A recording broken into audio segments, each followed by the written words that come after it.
I will say though, I feel like you get to wear hats all the time if you want, and you don't ever have messy hair, and That's great. your head never gets hot. My morning prep routine is basically 0. Well, in your head, and let me just reiterate, your head never gets hot. Yeah. I'm jealous of that. Yeah. It's great. Well, I'm not wearing beanies all the time because I'm ashamed of my bald head. I'm really not. It's just cold. It's just I'm cold all the time. Your head is cold.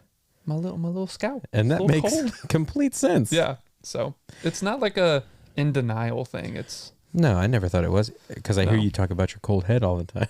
Yeah, it's all I talk about. You just literally, you walked in here 5 minutes ago and said, "Oh, it's chilly in here."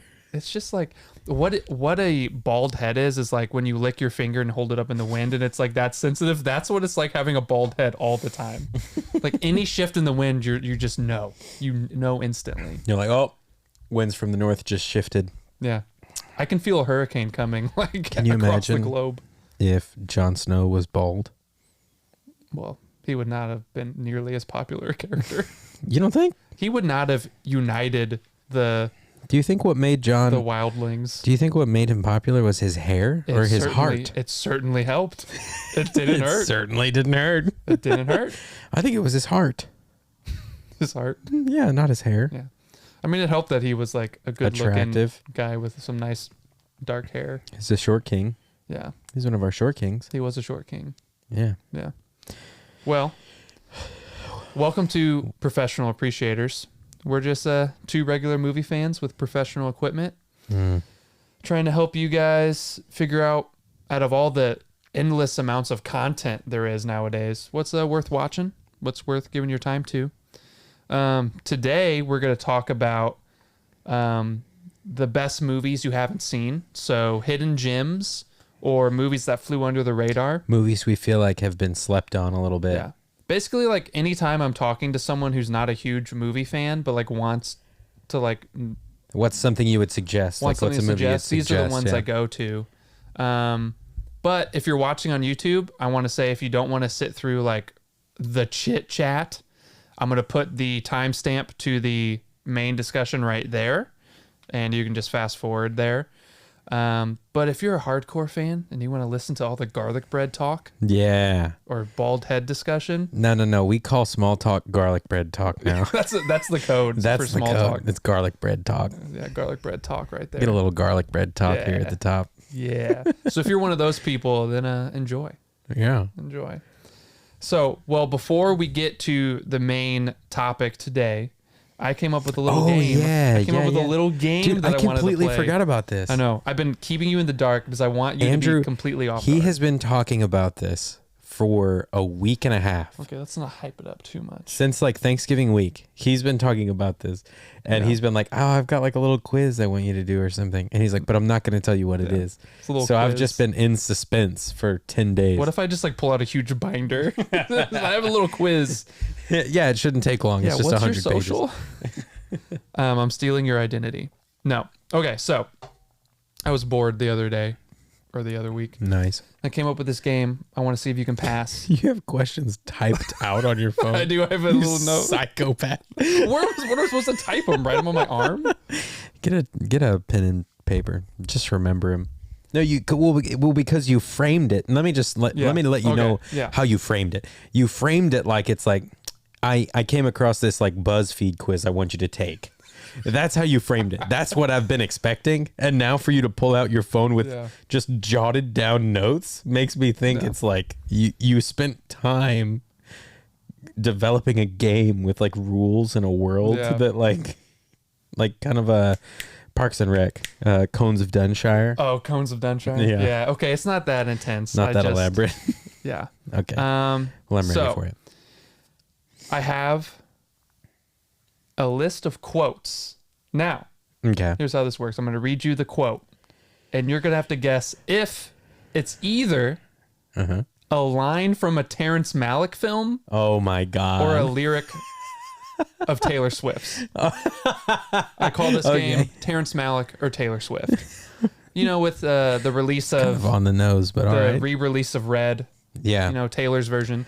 This game is Andrew's version. You know what? The 10-minute version of All Too Well. Yeah. Oh, are you gonna open this can of worms right now? You gonna open this can of worms? You know what? Hold on. No. Hold on. If you're gonna open this can of worms, I gotta get my LaCroix going. Oh, by the way, for LaCroix, listen to the best snap in the game right here. You ready? I'm ready. Woo! You should have held it a little closer to the mic. Oh, that's a crispy boy. We'll get it next time. I don't have headphones. I know. What kind of operation? Maybe we're not professional. What kind of operation is I'll have to get you some headphones. 10-minute version. I shouldn't get into it. No, you shouldn't. I really shouldn't get into it. I think it's good. We'll leave it at that. Maybe another time. Maybe another time. Okay, so Terrence Malick or Taylor Swift? All right. Are you ready? Yes. You're playing for nothing. Their enjoyment. Oh, I thought that was the first lyric. Yeah. I was like, Taylor Swift? Make stuff up. Okay, hold on. Here we go. My pain fits in the palm of your freezing hand. Is that a line from a Terrence Malick movie? That's Taylor Swift. Or Taylor Swift? That's Taylor Swift. Yes. That's from the song Ivy. For Knew any it. of you people out there who are interested. Knew it. Okay, here we go. We thought we could just roll and tumble, live from song to song, kiss to kiss. Oh, that's Terrence Malick. Final answer? Yes. That's Terrence Malick. Okay, That's from song to song. Yeah. You made me doubt myself there I at was the wondering, end it was with like, final did you answer. remember song to song? Yeah. Okay. Okay, here we go. You don't want love. You want a love experience. Oh. You're 2 for 2 right now. You don't want love. You want a love experience. Yeah. Is that Terrence Malick or Taylor Swift? Shoot. It could go either way. That's what's so weird. That one could go either way because on one hand, I don't necessarily believe Terrence Malick would say something as simply as just using the word love. Mm-hmm. You know what I mean? Yeah, he's got a thesaurus. Right. Right. But then as a whole, it does kind of sound like something he would say. I'm going to go Taylor Swift. Here's the thing. Here's the key to this game. It's like, but it also doesn't help is you just picture the line being delivered with a long tracking shot in like the wilderness with the grass billowing in the wind. Yeah. Yeah. You said who? Wait, Taylor Swift. Taylor Swift?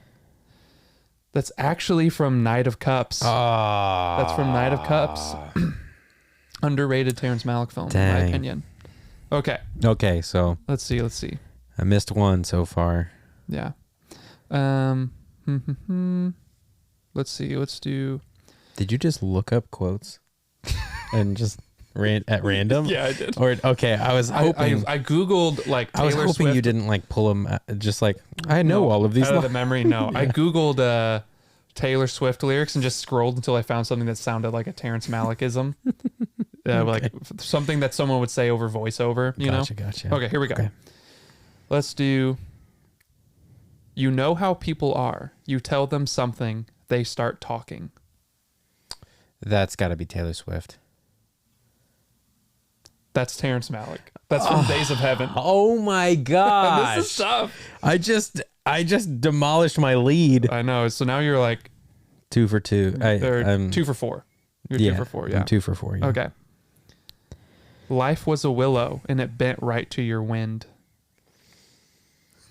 Terrence Malick or Taylor Swift? I feel like I know this is Taylor Swift, but I'm doubting myself because I've guessed Taylor Swift for the last. It could be like a character just like doing voiceover, like talking about their lover, like life was a willow, and it bent right to your wind.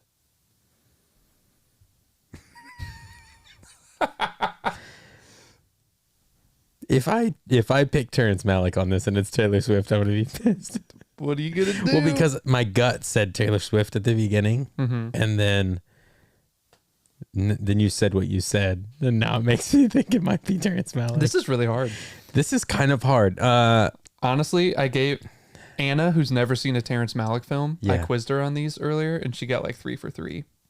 So just saying. Yeah. I'm gonna go Taylor Swift on this. My gut told me Taylor Swift. Taylor Swift? That's correct. Okay. The song was called Willow. Okay. I'm so glad that I didn't. Okay, here we go. Let's go Lord, what will become of me once I've lost my novelty?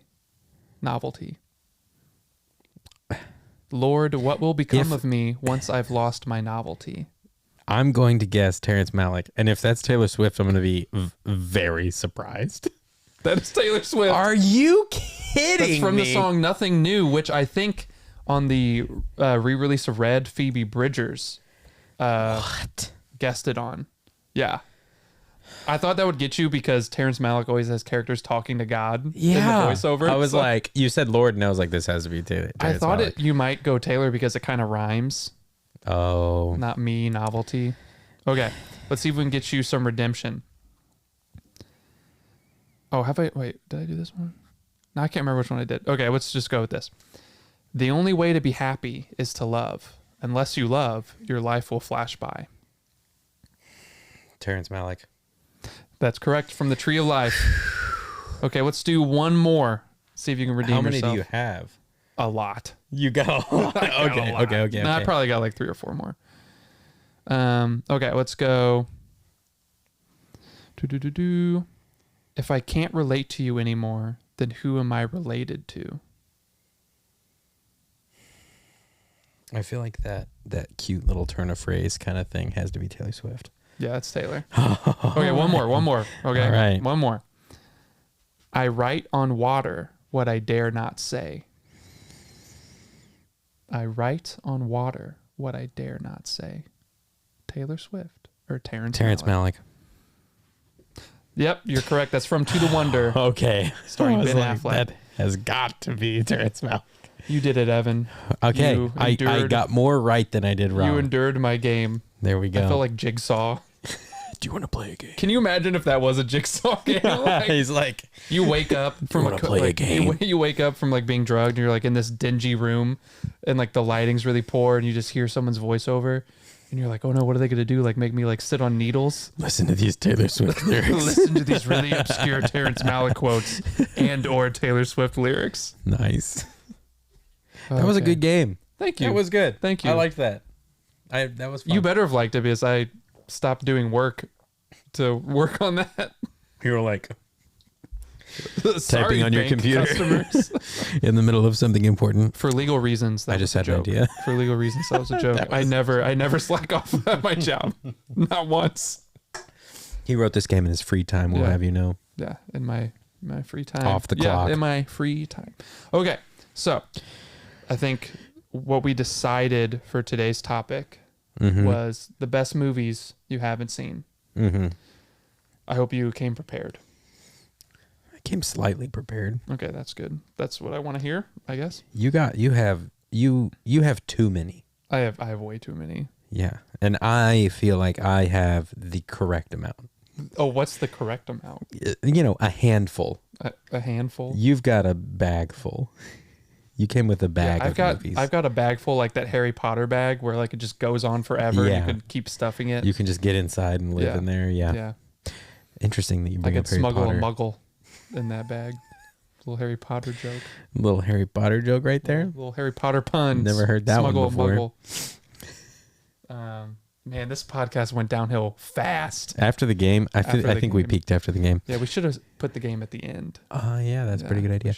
I guess we could just... do you want to go first or should I go first? You go first because I went first on the favorite film moments. Okay, I wasn't keeping track, but all right. Well, my first pick, and I will say, I want to preface this with, I was very young when this movie came out, so this could have been a hugely popular movie, but I'm betting that if I went to someone on the street or even a friend that I know and asked if they had seen this. I want to see you harass someone on the street and ask them about this movie. Excuse me, sir. I would venture to say that they would not have seen it. Like a friend my age, someone our age, if we just were like, hey, have you seen this movie? I doubt that they would have seen it. I'm going to go with Mask of Zorro with Antonio Banderas and Anthony Hopkins and Catherine Zeta-Jones. Catherine Zeta-Jones. Which at the time this movie was made, I don't think you could find like two more attractive human beings more attractive than people. Anthony Hopkins. No, what? Come on. He was looking good in that long hair look, though. He kind of was, though. No, then Antonio Banderas and Catherine Zeta-Jones. Yeah. Like, when they're on screen way. together in that movie, it's like, excuse me? Human beings can look this good. Yeah. I need to rewatch that. I was, last time I watched it, I was very sick. Oh, no, that's what's weird is that, so at the beginning of 2020, before we knew COVID was in the States, I got sick, watched it. Andrew got me sick. And I had got him sick because I was like 2 days prior, I was with him. And I told you I watched it. And so when you got sick, you rewatched it. I better watch it. Yeah, so I know exactly what you mean. That was our sickness bond movie. But no, I rewatched that and love that movie. It's like it's like the perfect action movie. It's so much fun. It feels so good. Like it is really well done and just well written. There's not a point in the movie where you really feel like it lags or like drags. Like you're kind of like, okay, I'm looking forward to what's coming up, but I've got to get through this scene or this part of the movie. It doesn't feel like it drags. It's a long movie. And like, I think it's over 2 hours, like 2.5 hours or something, but it does not feel like it ever drags. Like it's just a really solid action film, and it's kind of campy and corny at some points with like the lines that they say to each other, because Antonio Banderas' character, he plays Zorro. Oops, spoiler. No, he plays the mask of Zorro. Yeah. He has like some very like cocky lines that he says and stuff like that. But he can pull them off. But he can, and it's just it's just great fun. That movie is so much fun. Well, and like even now, because we just had rewatched it a couple years ago or like a year ago now, even watching it now, I was like, man, if this movie doesn't hold up, like I'm just having a blast right now watching this movie. If you go watch it, you'll still enjoy it, and it's gonna be great. Yeah, I think it's a movie that everyone knows exists. Or like if you told them, they go, oh yeah, that movie. Oh right, yeah. But it's a movie I think that fits in this discussion because most people don't remember how much it absolutely slaps. Yeah. It is so entertaining. It is something else. It really is. Like the sword fights are really good. A lot of the action beats are really good. Antonio Banderas is charismatic. Well, and the character development too, like throughout the movie, because you see how he starts. Yeah, it's like and it has like that revenge kind of vibe too. Especially with Anthony Hopkins' character. Yeah. After what happened to his family, it begins so tragically. Yeah. With what happens to Anthony Hopkins. Well, and Antonio Banderas. And Antonio Banderas as a kid. Yeah. Yeah. It's what directed by? Do you know? I can't remember his name. Martin Campbell. Yeah. Who directed two of the best James Bond movies, GoldenEye and Casino Royale. Yep. So, that's what it was. Yeah, he did Casino Royale. Nope. Oh my goodness. It's not a recording of this podcast if I don't drop my phone. Yeah. No, but that movie is probably going to be like for the foreseeable future my like sick day movie. I think it's still on Netflix. Is it really? I think I might have to go watch it again because it's now been a couple years. If you find yourself in the coming days, you and your friend or your partner or whatever, cooped up at home, you need something to watch on Netflix, put on Mask of Zorro. Yeah. And have a great time. Just enjoy it. Like don't think too much. Don't like analyze too much. Just let yourself experience it. But you're making it sound like it's dumb. It's it's not dumb. No, I'm just saying like turn off those like critical parts of your brain where you're like trying to tear things apart and just like enjoy the crap out of that movie. Yeah. Not to say you'd be able to find a bunch of stuff to tear down about it. It's a little bit of an older movie. Yeah. But it holds up though. Holds up and it's really good and I think it's best enjoyed if from with a pure heart. Yeah, I agree. That movie is a lot of fun. Dude, that scene where he takes his sword out and like moves it just right so the light goes across the blade. Man, dude, there's some great parts. There's some really good parts in there. It's great. Okay, so for me, I came up with like a billion, but the one I want to talk about mostly because it's a movie I've been trying to get you to watch for like over a year. Yeah, I messed it up. Yeah, it's a movie I had never knew existed until like a year or two ago. It's called Sorcerer, which I'm gonna tell you right now has nothing to do with wizards or anything. There's no magic. I'm out. It has nothing to do with that. Okay, it's directed by William Friedkin, who directed The Exorcist, and like Killer Joe and movies like that. It's like one of his better movies that just for some reason has never made it into like the zeitgeist. Yeah, but it's about, as quickly as I can summarize it, it's about a bunch of like 4 or 5 different people who committed like really bad crimes or like running away from something, and they all just by happenstance flee to like the same small village in Colombia. And they're like trying to like hide from these crimes or from their past, so they're in hiding, but they end up in this really poor town. They go into poverty, they have no way to escape, and then through some event, like something happens to where leaders in the town need a shipment of nitroglycerin delivered. Yeah. Yeah. I can't like to like put out like I don't know, there's something like they need explosives to like fix something. Okay. But it's like miles. Okay. It's just go with me. I'm with you. I'm still here. Okay. I watched it like 2 years ago. The main point is, what if we did a podcast where it's just us trying to describe the plot of like really random movies from like the 70s? You know what? Whenever you said nitroglycerin, all I could think of was Vertical Limit. When they have to carry around like the liquefied explosives on their back and not get exploded. Dude, hearing myself describe the plot of this makes it sound like a really dumb 80s action movie, but it's not. I swear. Okay, not. Keep going. Okay, so for whatever reason, they need some explosives to fix a problem. They need this shipment of nitroglycerin, which is very sensitive. It makes sense when you watch it. Yeah, you like cannot disturb the nitroglycerin lest it explode. Yeah. What color is the nitroglycerin in this? Do they ever show it? It's all the colors you could ever imagine. Like lime green? It just looks like dynamite. You know? Okay. Yeah. And so obviously this is like a suicide mission.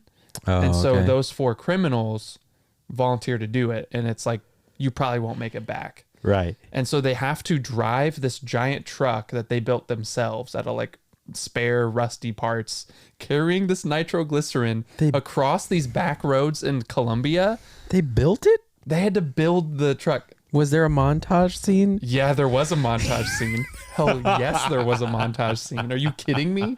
Andrew, if you were writing this movie, sounds... would you not include a montage scene of them building? Of course I would include a montage scene. It's rad. It is rad. Wow. Okay, so... you are like, I'm sold on this already. Like, I'm sold on this. Not to spoil it, but they get to a point where like they're driving this truck and they have to go like 10 miles per hour so it doesn't explode and like rattle the nitroglycerin. Oh my god! They get to this ratty bridge that that's like suspended, like over like an abyss. And it's like held on by like these thin ropes, and they have to drive it across that. And it's one of the most edge of your seat. There's no other way. There's no other way. Dude, this movie is so intense. It is so intense. And this is like, if they do this, they'll have like a shot to like leave and like start a new life. Right. And so it's all 4 of these people like who did horrible things, but like trying to like restart their lives and atone for it. Like doing like the most suicide mission imaginable. Like this could have been the plot of like the Suicide Squad. Or Mission Impossible. Or Mission Impossible. You just...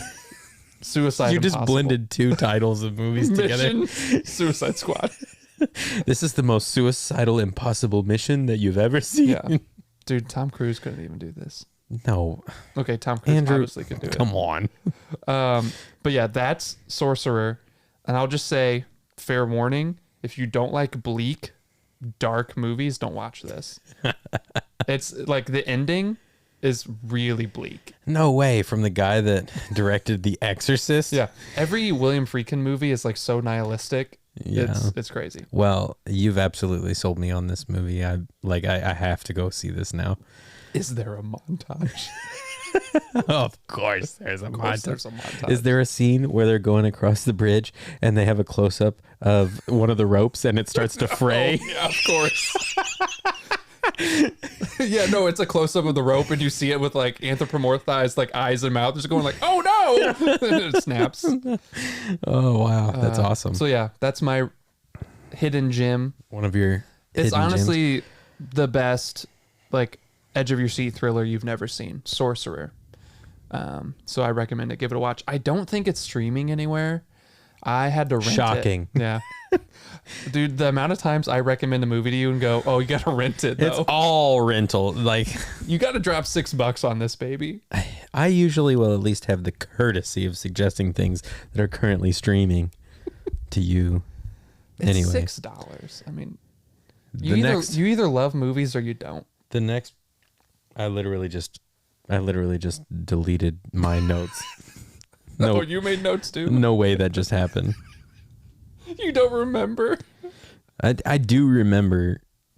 Oh no, I thought you only had like 3. How can you forget those? I didn't delete them. Okay, they're right here.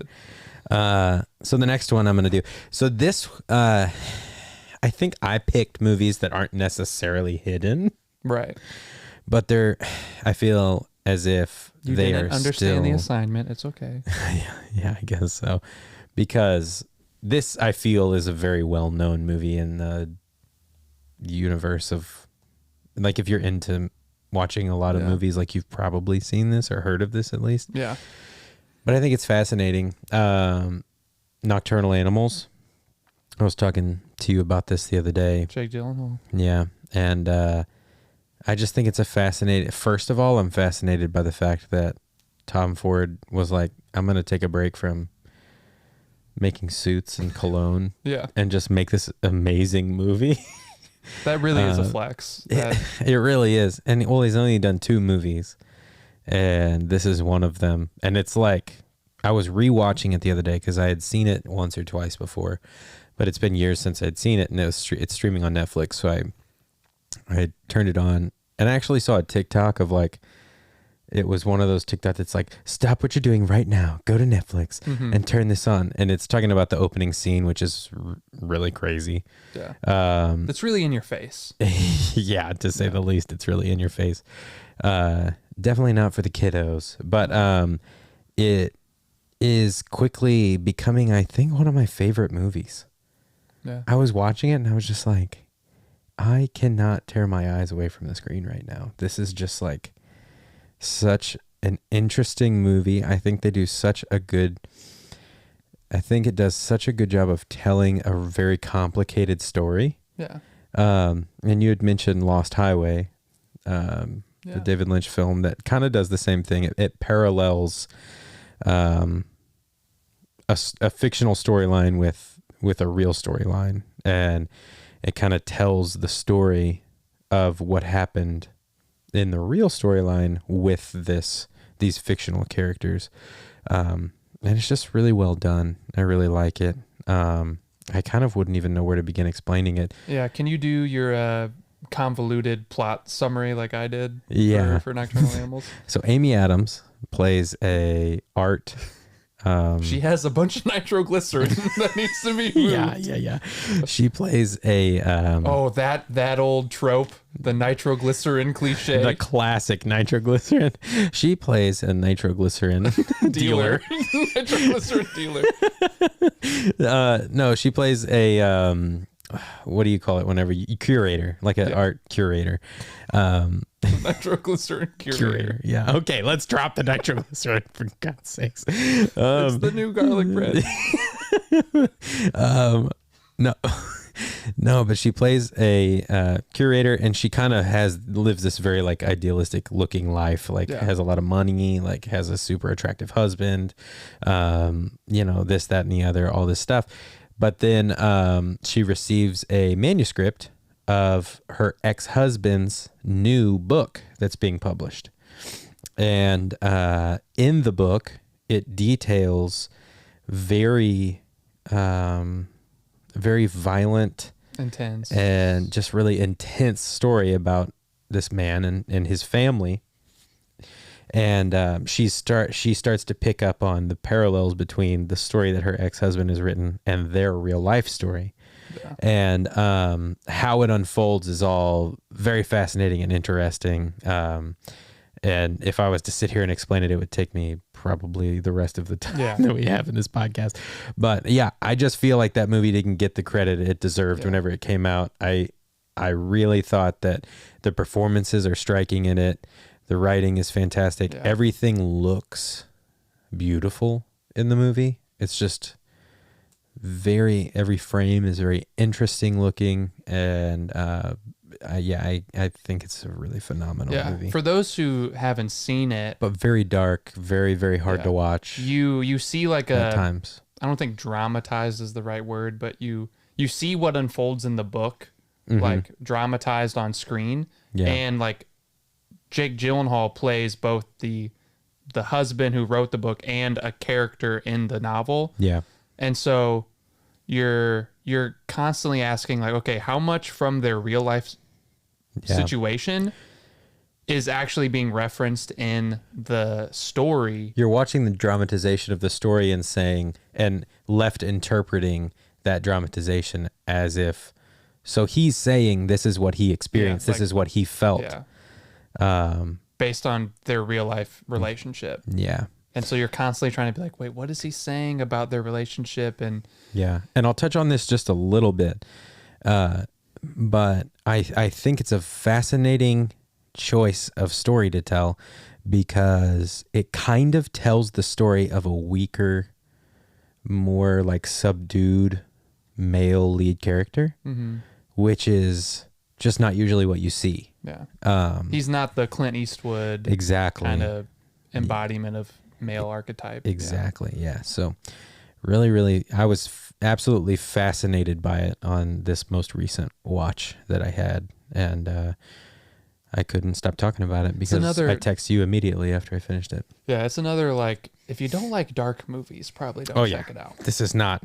Well, I had a light, fun movie suggestion and then a really, really, really dark. I'm going to switch lanes here and go kind of lighter. So the complete opposite of Sorcerer, my next suggestion would be The Straight Story, which is one of David Lynch's lesser known movies. Right.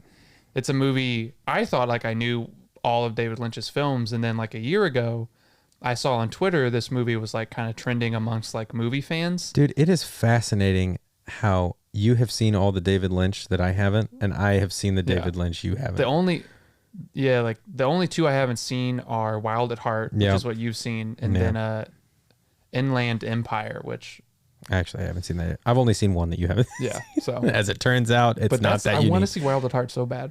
Anyway, it's insane. So here's what The Straight Story is about. Oh, it's on Disney Plus. You know why? It's a Disney movie.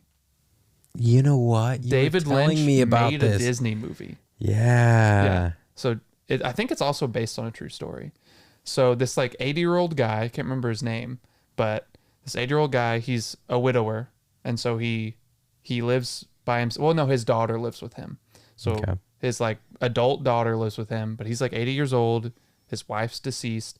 He kind of just lives a simple life. And then he gets a notice that his brother had a heart attack and is like sick. Yeah. Or no, a stroke. Had a stroke and is sick. And their relationship has been kind of not very good the last couple years. And so he kind of has regrets that his brother might die without him resolving that. Yeah. But he's poor. He doesn't have a car. And so he wants to drive to see his brother while he's sick. But the only way he can do that is he has to drive a lawnmower. Like, you know what? You were telling me about this. Miles. I can't remember exactly how far, but like it's a far drive. So he gets his riding lawnmower and he starts driving to see his brother, going like, I don't know, how fast can a lawnmower go? Like 5 miles, 5 to 10 miles an hour. It is one of the sweetest, like just heartwarming movies I've ever seen, because like it's one of those like Did David Lynch write it? Yeah. He did. Yeah. Okay. He adapted it and directed it. And it's one of those like on the road movies where it's like about a guy traveling and he runs into all these people and you get to see like people helping him out. So like he runs into all these people who hear about his story and how he's trying to reconnect with his brother and they're like helping him. Yeah. And like he learns, they like share something about what they're going through while he shares what he's going through. Right. It will just like put a smile on your face. This movie is so stinking sweet. And what's it called again? The Straight Story. He's just driving straight. And it's a simple story. Wow. That sounds like something else. He's just driving his lawnmower. The sweet old man. There's a scene towards the end where he has a monologue with another old guy at a bar. Yeah. About like his experience in the war. And it's like one of the better like monologues I've ever seen. It just kind of makes you want to cry. And then the very end is just... I don't know. All I can say is it's so sweet. It's this sweet old man riding a lawnmower. I'll have to get on top of that. I need to see it. Dude, The Straight Story. Because, David Lynch is known for making these like esoteric, dark, kind of like... Yeah. Like movies that feel like dreams. But then he makes this Disney movie that's super simple. It's about a guy reconnecting with his long-lost brother, driving a lawnmower across multiple states. Wow. It's great. That does sound lovely. Yeah. And unexpected. My next one, how many are we going to do? Each, you think? How many should we do? We just go till it feels right? Go until it feels right. I've got one thing that I want to mention to you. Yeah. That is very off topic. Yeah. We'll just say the ones that we don't want to actually regret not mentioning. It is on topic, but also like, I just don't know. But I want to say, and I feel like all of my movies, to a certain extent, are popular enough to have been like to be heard of. Yeah. But I'm gonna put The Nice Guys in there. I don't feel like The Nice Guys got nearly enough hype for how great it was. The Nice Guys is such a good movie. It's so good. If it doesn't fit the criteria of the discussion, who cares? It's The Nice Guys. Let's just talk it's about so good. Yeah, so dude. Bring it on. Man, that movie is so, first of all, so funny. It's the funniest movie in like 10 years. It's so funny. Like, that movie made me laugh harder than any of the comedies probably that I've seen in the last 2 or 3 years. It is, I think, at its heart a comedy, but it's just such a fun buddy cop kind of ride, but it also kind of critiques the buddy cop thing a little bit. Yeah. And it's just so good, and it was so nice to see Shane Black do something that was like, I mean, it was very much in his wheelhouse. Yeah. But like after, was it Predator? No, Predator came after. Oh, it did? Yeah. His Predator movie came after. Well, I whenever I think of Shane Black, I think of Lethal Weapon and I think of The Nice Guys. And Kiss Kiss Bang Bang. And Kiss Kiss Bang Bang. He really does thrive in the buddy, the buddy. He had no business mystery. making Predator. He really does thrive in like the buddy mystery kind of movie situation. No, but it's fantastic. I love it, and it's so funny and good. Ryan Gosling needs to do more comedic performances. Yeah. He just the physical comedy alone. Yeah, he's fantastic in that. Honestly, you know what's weird? If I were to name like my 2 favorite comedic performances in the last, like 5 years, I would go Ryan Gosling in The Nice Guys and Leonardo DiCaprio. Really? Once Upon a Time in Hollywood. Once Upon a Time in Hollywood. You know, I heard an interesting fact about Once Upon a Time in Hollywood the other day. I heard that him messing up his lines was not in the script. Oh. And so they added that in because like he wanted to he thought that his character, he thought he should mess up his lines. And so since that wasn't in the script, the freak out was not in the script either. So he just improvised the freak out in the that's in like the one van. Of the funniest moments. It's so funny. But I heard that was that he improvised all that, and that him messing up his lines in the first place was like not in the script at all. Yeah. No, but I actually showed Anna The Nice Guys recently. Yeah. And I was like curious to see how she'd like it, and she thought it was hilarious. It is so funny. And Russell Crowe, has he ever done like a comedic kind of role? I don't know. I don't know that he has. He's had such a big career. I feel like he has to have done a little bit of everything, but I can't think of him in a role that is kind of comedic. And he definitely plays more the straight man than anything. But he was like, they were just, those two guys were perfect for that movie. Well, that's the kind of movie I feel like they could make 4 of those, and I would just be completely on board. Well, I remember rewatching it this recent time, taken aback about how beautiful the movie is, like looking. Yeah. Like it looks really good. Yeah. But, you know, it has like the whole 1970s aesthetic, but like it's just shot really well and it's just really pretty to look at. Yeah. It really, But it's one of those movies where you watch the trailer and there's like all these really great comedic gags in the trailer and you think, oh, like those are the big laughs. I've already seen them. Yeah. And then you watch the movie and you realize, no, those were not the big gags. There's a lot more. Yeah. The scene where they throw the body over the fence. Oh my gosh, dude. It's so funny. There's so many funny moments in that movie. And like going back to like the setting, the like 1970s aesthetic, they really did a phenomenal job with that. Yeah. Because I feel like that is a really feels like a small thing sometimes or like a subtle thing. Yeah. But if you mess that up, it just takes you out of it. And they did a great job with like keeping you in that like aesthetic and in that world, because sometimes if I find myself sometimes if they're wearing like the wrong clothes or like, you know, it just doesn't feel right, then it just takes you out of the world. I feel that way with Westerns a lot, where it's like their clothes look too new. Yeah. You know, or something like they don't look lived in, like they've been wearing the same shirt for a month. Yeah. You know, it just kind of takes you out of it a little bit. But they did an awesome job in that movie of just making everything feel like you're submerged in that world. Yeah. Yeah. Yeah. One more thing. One of the reasons I found it so refreshingly funny was a lot of times like straight up comedies, like movies that are like branded as a comedy. Yeah.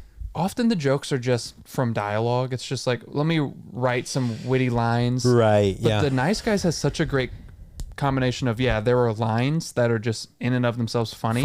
But there's so much physical comedy where you don't need lines. It's just visual. It's physical. Like that's what film should be. Film comedies should be loaded with visual gags. Like go back to the Buster Keaton, go back to the Charlie Chaplin era of like, this is what cinema was founded on, like physical comedy. Well, and the funniest moments in that movie are physical. Or just purely physical, purely like physical comedy. Yeah, visual setups. Like the scene where they go to the top of the hotel looking for the bad guys and they just, you know, it's a glass elevator and they see the body fly out the window behind them on the elevator and they just step back into the elevator and go down. that just had me dying. Oh man, it's so good. Yeah. Yes, watch The Nice Guys. If you get anything from this podcast. Honestly, that is like a great, I feel very confident in that recommendation. On my tombstone will say, watch The Nice Guys. I feel like it's got to be one of the most likable movies that's come out like in recent memory for me. Like, I feel like anyone could watch that and be like, and get something and enjoy it, something about it. I agree. Well, What's your next one? I gotta consult my list. Consult the list. What direction? I think towards the end I'll just rattle off a couple like honorable mentions. We don't have to dive deep. Yeah. But what do I want to dive into? Okay, so I remember I already talked about Lake Mungo, I think in the first episode. Yeah. Or something. Yeah, you did. Really great horror movie under the radar. Yeah. Another movie that came out in the last Did that come out? What? Our conversation about Lake Mungo? I think so. It did? Okay. Unless it was in the parts of episode 2 I chopped away. Who knows? Anyway. Inside baseball talk right here. Here's another movie that I think if you follow new films, like you'll know about, but regular people didn't see it. Right. Under the Silver Lake. Yeah. Starring Andrew Garfield. What a movie. What an interesting movie that movie is so interesting. Here's what I love about it. As a big Lynch fan, as a big Hitchcock fan, I feel like there's a lot of nods to Lynch, to like Blue Velvet. There's a lot of nods to like, you know, classic Hitchcock. There's even some nods to like Raymond Chandler noir films, like the Long Goodbye. There's a lot of nods to that. And that movie does something The Nice Guys does a little bit too. Yeah. Where it gets into that idea, that feeling of like it's an LA movie. Oh yeah, LA like noir. It feels like that LA mystery noir kind of vibe. Well, that's the thing about LA noir is that, think like Chinatown. Yeah. The whole point is that the bad guys win. Right. It's about like widespread systemic corruption and how like you just can't have any victories. Yeah. And The Nice Guys fits into that. And so this kind of goes in a different direction though. Yeah. And that it's about, real briefly, Andrew Garfield plays like this just total like sleaze bag. Kind of a loser. Just this loser guy who won't pay his rent. This guy who's constantly like a peeping Tom on his neighbors. Mm-hmm. He has like a girl he hooks up with and just treats poorly. And he's constantly sticking his nose in other people's business and where it doesn't belong. Yeah. And it's kind of a guy who has nothing going on in his life. So the only thing he has to do is to, spy on people kind of. And he stumbles upon this like conspiracy. He basically runs into this girl he thinks is really cute and really likes her. And he goes to, they meet one night. So he goes the next day to reconnect with her. Well, he finds that her apartment is empty. It's bare. It's like she's been moved out. She's gone. So then he goes like tracking her. And through tracking her, he runs into like all these mysterious people, all these weird clues, like this like big conspiracy. Yeah. But what I love about the movie is it actually like flips the whole conspiracy thing on its head, and not to spoil anything, but it starts to ask the question like, is it worth it to look for conspiracies? Because like, if you think about it, in the movie space, people are constantly trying to like find hidden messages in movies or in music or in like the shows and games they love and see how everything's connected. In the movies, like, is that even like a worthwhile endeavor? And like the further he gets along inside the conspiracy, the more you start to go, is this even a conspiracy, or is he just like putting his nose where he doesn't belong? Right. And I think it also comments on like the male tendency to think they know what's best for somebody.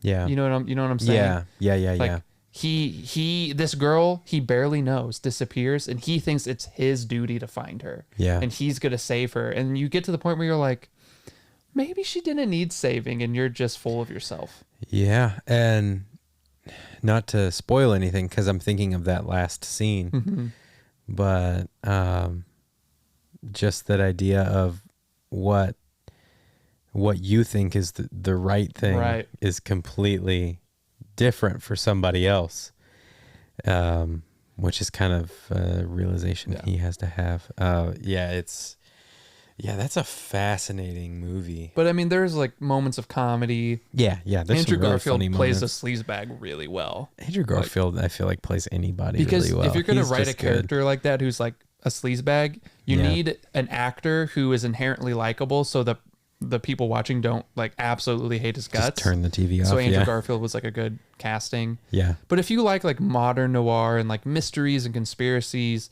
this movie has a lot of like. I feel like that perfectly fits within that category of like, just didn't get enough praise and just kind of not a lot of people heard about it or watched it probably. It just flew kind of under the radar. Yeah. It probably wasn't in your local theater. Yeah. And but it's really unique. That's the best way. It's unique. Yeah. So if you like movies that kind of stand out and go against the grain. Talk about just a mystery that really does keep you guessing for most of the movie. Like, what is going on here? Or is there anything going on? And is this guy just sick in the head, Does this guy have nothing better to do? Yeah, exactly. Yeah. So I recommend Under the Silver Lake. I think that's streaming somewhere. Like Amazon or something. I'd have to look it up. Look it up. Type in Under the Silver Lake streaming. We're not going to do the work for you. Are you kidding me? I mean, we'll do most of the work. We'll do most of it. Okay. You got to Google it. How about you do one more, and then we can just like throw out some honorable mentions. And can I bring up a movie I haven't seen? I guess. How do you know it's worth watching? I'm fascinated by it. Okay. Well, maybe have I seen it? No, there's no way. There's no way you've seen this. Okay, hit me.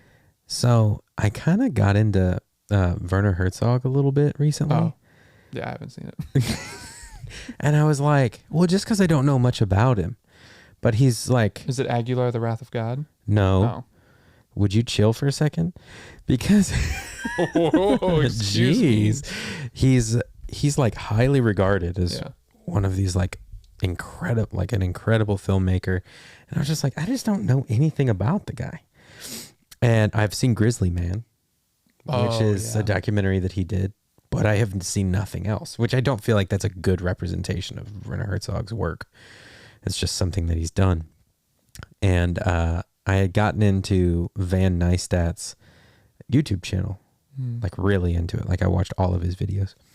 And I saw an interview that he did on the Rich Roll podcast. In fact, he did an interview with him, and they talked a lot about Werner Herzog.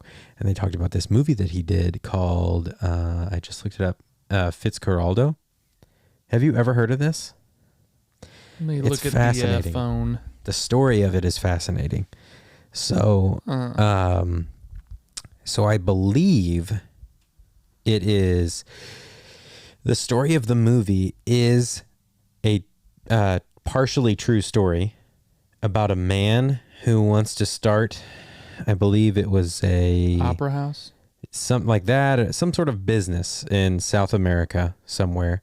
But he has to get this boat, or like a casino or something on a boat, and he has to get this boat over a mountain. Are you reading about it? Yeah, this is ridiculous. Yeah, it's insane.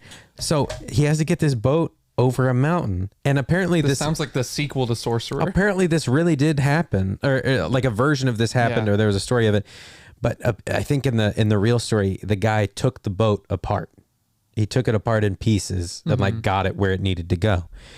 So Werner Herzog was like, I'm gonna make this movie about this guy doing this. And the image in your mind, whenever you say you hear like he pulled a ship over a mountain, is that it's in one piece. It's the whole ship. You picture a ship like going up over a mountain. And so that's not actually what happened. But Werner Herzog actually did that. He got a real boat and he hired people to actually pull this boat. But the guy in real life did it in pieces. Oh, and Werner Herzog did it for real. Werner Herzog is a king. And made a movie about it. The goat. And like the story about it is crazy, dude. Like, okay, we're watching this. You've got to dive into it. There's a documentary. There's a documentary about the making of it too. So we got to watch the movie and the making of it? From what I understand, it's kind of like Heart of Darkness, where it's like the documentary may be better than the film because it's so crazy what they had to do to get this movie made, because they were doing something in real life that like no one had done, and it was in this like insanely harsh environment with like snakes and animals that want to kill you. And there's a story. Okay. So there's this guy, they had to like clear brush for, a shot that they were going to do of them, like pulling this boat up like this very steep hill. And it was all like deep mud, and like, it was horrible conditions. So this guy has a chainsaw. Apparently this is what happened. Guy has a chainsaw. They're in the middle of the wilderness, like nowhere. He's like clearing out brush. He gets bit by a snake on his foot. And it's like very venomous snake. Like, you're going to die. Cuts his own foot off with the chainsaw to save his own life. Because he can't, like, they couldn't get to medical help. So his only chance was to chop off his own, I think it was his foot, to chop off his own foot with the chainsaw he was using to clear brush. They're just like stories. Well, like not like a electric chainsaw or motor chainsaw, like a... No, a motor. I think it was like a motor. But still, I mean,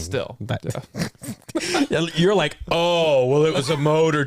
Oh, well, it had a motor, so that's easy. I'm just saying it would be tougher if it was like a hand, there's another handsaw. There's another story about like Werner Herzog getting so mad at the lead actor that he threatened to kill him if he left the movie or something, and he is his right, and he shot at him or something. I don't know. It's crazy, dude. It's the stories around this thing are crazy, and I can't believe I've never mentioned it to you. Yeah, I feel like this is something you would repeat. It's absolutely fascinating. Like, it's fascinating. Okay. Just the idea that he did something in real life that the guy in the story he's making the movie about didn't even do. He went an extra. Oh, you know what we should do? What? We should make a movie about a guy taking a mountain over a boat. Yeah, that's definitely never happened. Yeah. Take that, Werner. Yeah, take that. So, so we called this movies you haven't seen, but that's a great movie that we haven't seen. We want to. So if you have seen that movie or the documentary about it, let us know if we should. Yeah, I mean, it sounds so fast. It sounds absolutely fascinating. We need to watch that soon and then report back on the next podcast we'll about report it. Back. Yeah, we'll report back. Okay. Definitely, because... What was it called again? Fitzcarraldo. Yeah, that's easy to spell. That's easy. That's an easy goog. I Googled Werner Herzog's ship movie. It pops up immediately. Dude, I'm fascinated by people's like Google search history and like how they what words they use to find something. Yeah. It's just the first 4 words that you think of. That's what they search. What's the most random thing on your Google search history? You know what's weird? What? Oftentimes, if I don't have Wi-Fi, if I'm testing to see if the Wi-Fi, because like, you know how your browser will remember certain websites, so it's kind of hard to tell if you just Google something that a web page you always go to, it'll pop up even if you don't have internet. So I find myself testing internet by Googling fruit a lot, just different specific kinds of fruit. Is that weird? Like pomegranate? Yeah, like apples, bananas, strawberries. That's a weird way to test if you have internet connection. Because I never Google search those things, so I mean, unless I'm testing internet. I feel like the most random thing in my Google search history is Cockney actors. Yeah, and that's because I'm reading a book and I like to like cast actors in my head. Yeah. And like they said, one of the characters said like a really thick Cockney accent. I was like, oh, who's an actor with a really thick Cockney accent? So interesting. Anyway. Interesting. That's my Google search history. history. So now that I've gotten that out of my system, because I really wanted to talk to you about that, and I was trying to talk to you about it earlier, and you said, save it for the pod. Oh, that was the save it for the pod moment? Yeah. That's what I wanted to bring up. I'm glad you saved it for the pod. Yeah, because that was exciting. I wanted to bring up. And you could not have recreated that like enthusiasm. Yeah. No, I can't believe I forgot about that. I hadn't thought about it in a while.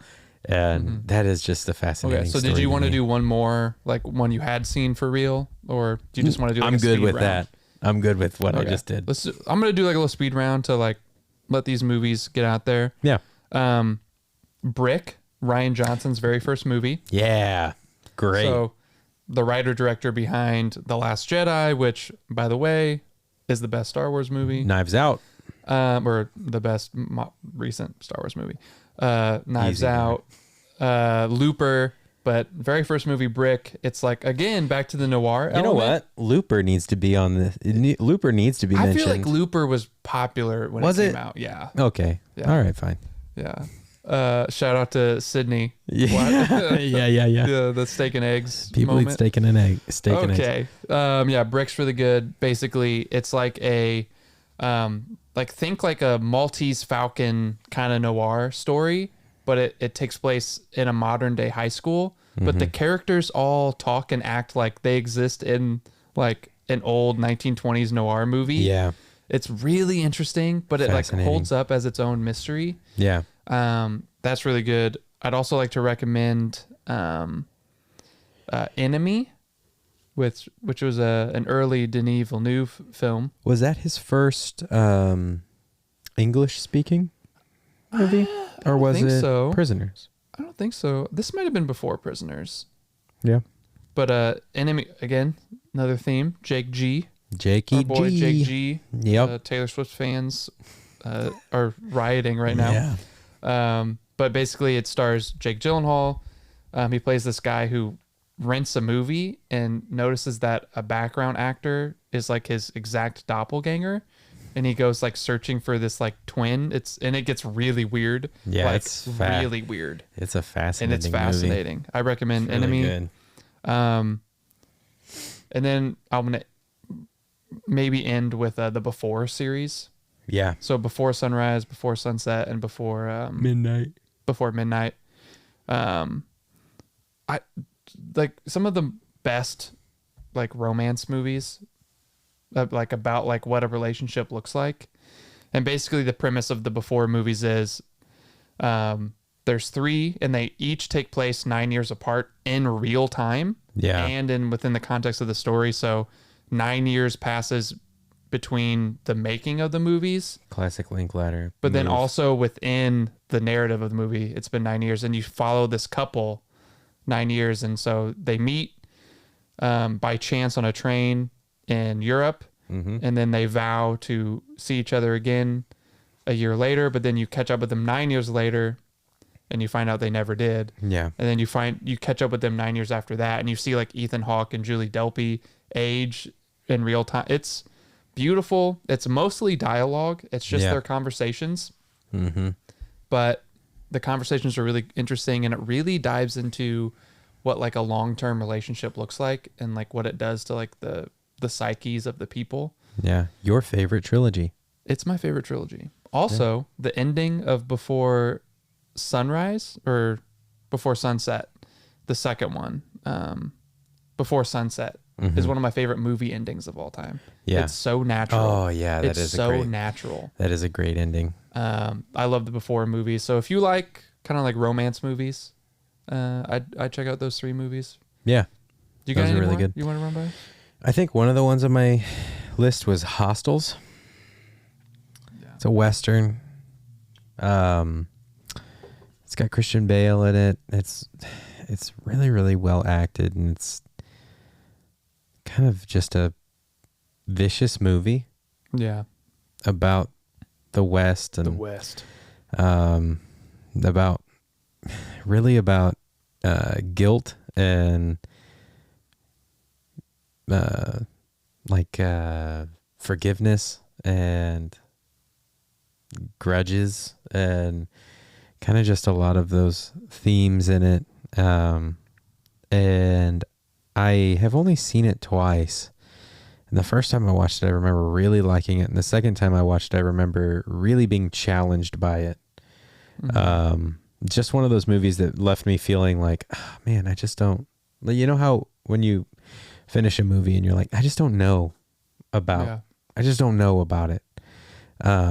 But definitely an interesting watch. Definitely worth watching. I would say just for Christian Bale's performance is really good in it. And the story is really interesting. But that's one, whenever I see it, I have a hard time not putting it on.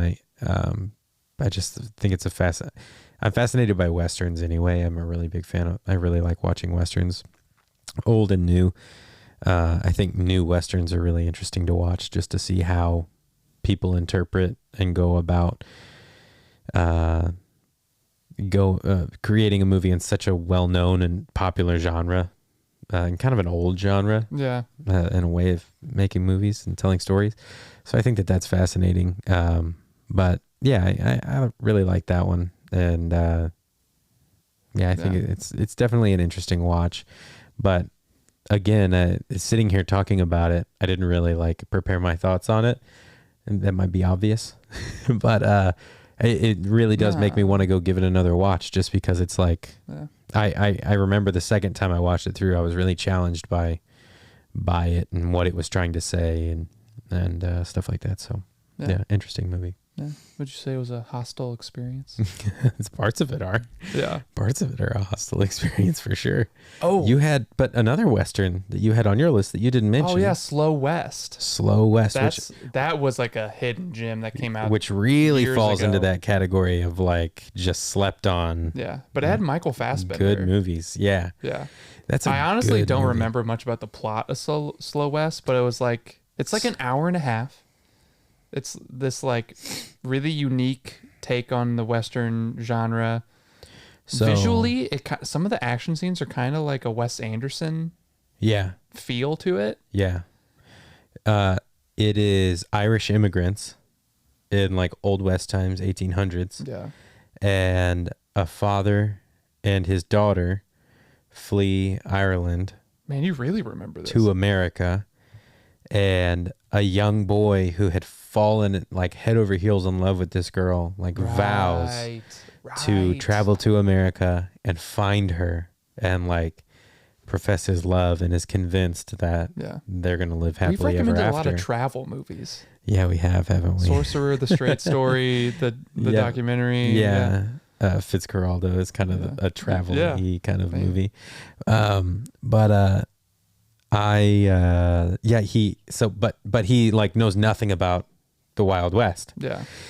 And so he picks up with Michael Fassbender, who is a seasoned, cowboy and criminal kind of. Mm-hmm. And so he pays him to take him where he wants to go. And so it's about their journey and kind of about innocence and innocence lost and all of that stuff. Like the best movies are. Yeah, but no, that really is a hidden gem. Yeah, that's a great one. Slow West. One more real quick, because it was filmed in our hometown. Yeah. The Empty Man. For no other reason that it was filmed in our hometown. I actually think it's pretty good.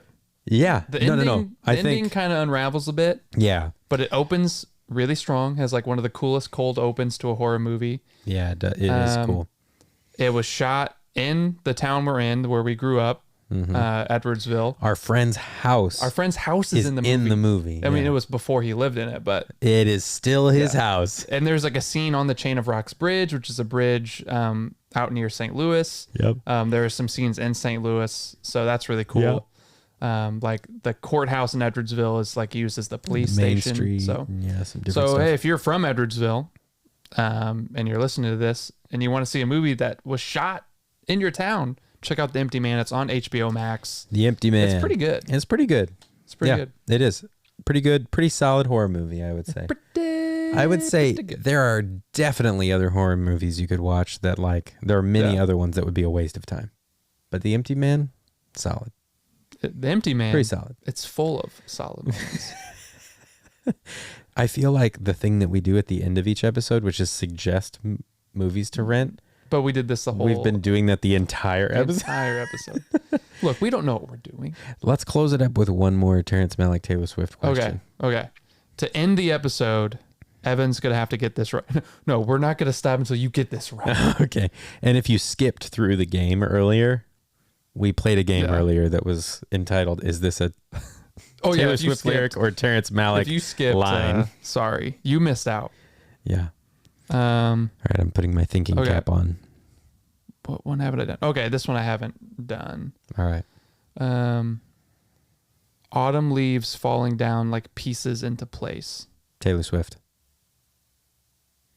Dude. You're right. Yeah. Taylor Swift or Terrence Malick.